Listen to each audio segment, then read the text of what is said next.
Now we have Rams at Seahawks in Lumen Field. The Seahawks are favored by 2.5 points in this one for another divisional matchup for the Seahawks. You look at this, and it's going to be offense versus the Seattle defense versus how much can the Rams defense hold.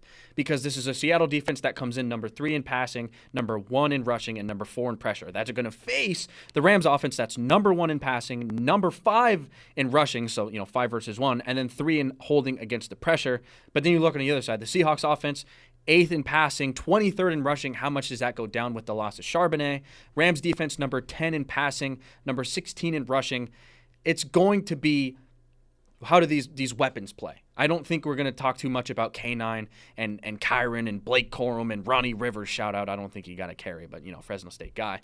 It's going to be, how does Puka and Devontae play? How does JSN and Rashid Shaheed play? Look, man, the way the 49ers were suffocated, I don't care how depleted they were. They are still an NFL team going into a hostile environment, playing in the playoffs. They played basically with the same roster against in Philly, and they won. They went into Seattle and laid an absolute goose egg. They didn't score 0, but it felt like it. I don't know how I don't pick the Seahawks given what I saw from them last week.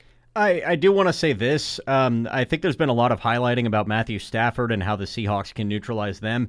In the win against the Seahawks, he had a season-low 130 passing yards. In the loss, he had a season-high 457 passing yards. So whatever Stafford does is whatever Stafford does. I already alluded to the pressure earlier. 9 of his 12 first-half incompletions last week came with at least 3 seconds to throw the ball. You mentioned the Seahawks' high pressure rate. If they get to him, it's going to be a long day. But the Rams have been here twice before, and Sean McVay, I think, is one of the best adjustment head coaches in the NFL, if not maybe the best, going from game to game.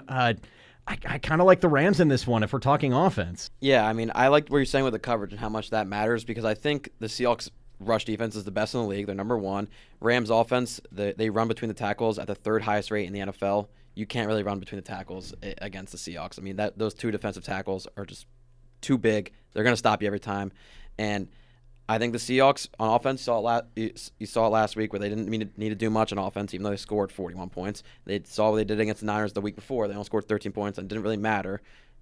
JSN barely did anything last week. Darnold went 12 for 17 with 124 yards and a touchdown, no interceptions. I think you also have Kenneth Walker, who's going against the 16th best rush defense in the league. There's just too much stuff for me where I have to pick the Seahawks. It just feels like that team is just humming too much right now where the Rams have a little bit more holes where I can't pick them.